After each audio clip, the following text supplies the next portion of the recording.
Gosh, I could talk all day and night about the cutest 4-year-old boy that anyone has ever met. And it wasn't just me that said it, because I know every parent talks, that their child is the funniest and the most adorable and smartest. But in Grayson's case, he really was. When I told his father I was pregnant, he wanted nothing to do with us, nothing to do with me, nothing to do with the birth.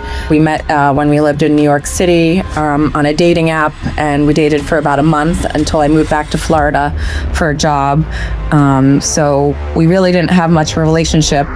So of course, when he sued me for 50% custody when Grayson was 6 months old, it was quite a shocker. They should never have given John 50% custody. He was virtually a stranger. We were never married, and he wasn't on the birth certificate.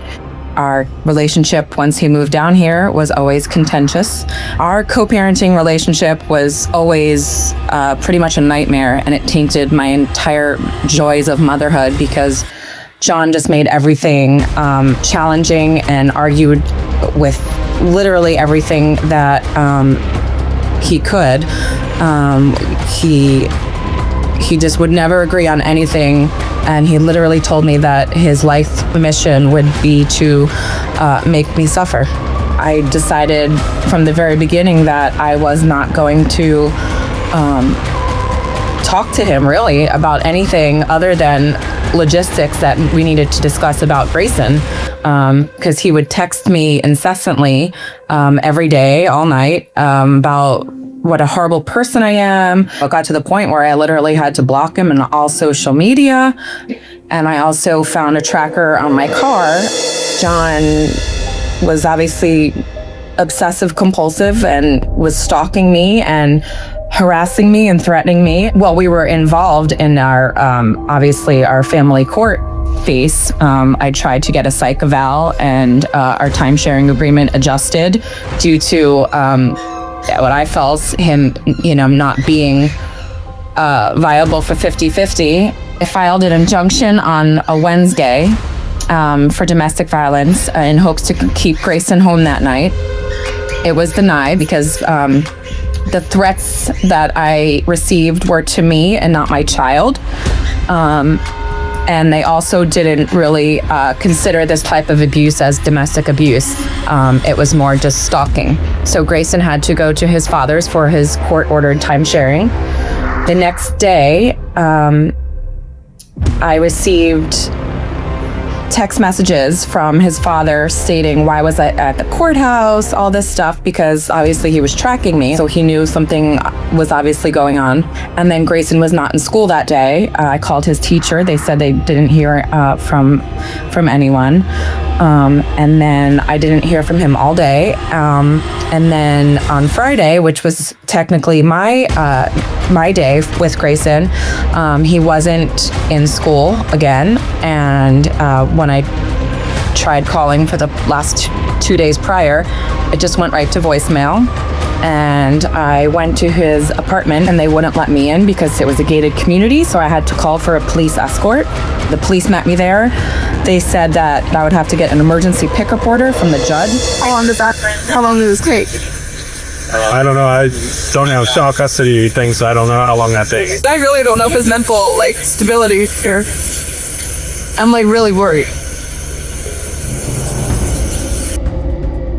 I called for 4 wellness checks for the police and the Broward Sheriff's Office. I called the hotline for Child Protective Services, who also called the police to do a wellness check, but throughout the entire day, the police refused to go into the apartment. They said it's a liability and that the child was just with his father. So finally, after 12 hours or so of me just running in circles and frantically looking for my child and trying to get help from the police, I ended up hiring a locksmith and finding out who the owner of the condo was, who lived in another state, who gave permission for the locksmith to enter the apartment.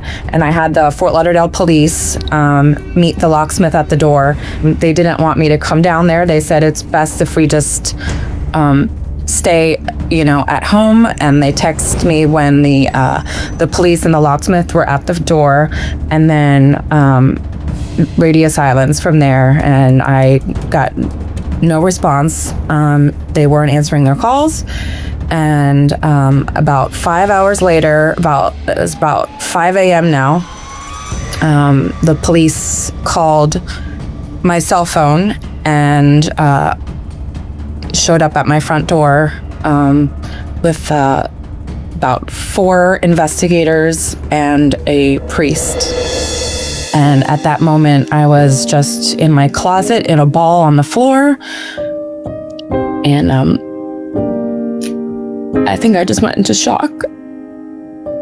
They found both bodies in the apartment. He was said to have killed Grayson and killed himself, basically just to hurt me. And that was really the only intention. Losing Grayson, wasn't just him dying that day, because I pretty much died that day as well. My life as I knew it just completely ended. He was my only child, so I just no longer was a mom. I no longer had any reason to get up. It affected my mother, his grandmother, who helped raise him as well. We're just basically just shells of people now floating through life. I would say the only positive, not that I don't like to use that word because there's nothing positive, but since Grayson's death, Grayson's Law has been passed in Florida and signed by our governor, which will hopefully protect other children. Part of the reason why the judge didn't grant the order was because they said I was the one getting hurt, but not my child. This new law allows a judge to actually look at all of the facts, saying, a threat is a threat to anyone, especially a parent. That's something that could have helped me when I was seeking help from the judges. I was actually there in person in Tallahassee, and I heard each member of the House and each member of the Senate. Not only did they vote yes to the bill, but they all became co-sponsors, which is never heard of, especially a bipartisan bill. It's never happened in Florida. Obviously, when it did, I was overwhelmed. I was overwhelmed by the fact that people saw me and heard what I was saying enough to, create a law in my son's name. However, I was also, I had bittersweet feelings because ultimately my child had to die in order to make these common sense laws. Our current family court system is archaic and it needs to change, and that, Grayson's Law was just the tip of the iceberg. There is so much more that needs to be done. I want every person to know what an amazing little boy I had, and that his legacy will live on forever. I am seen. Are you?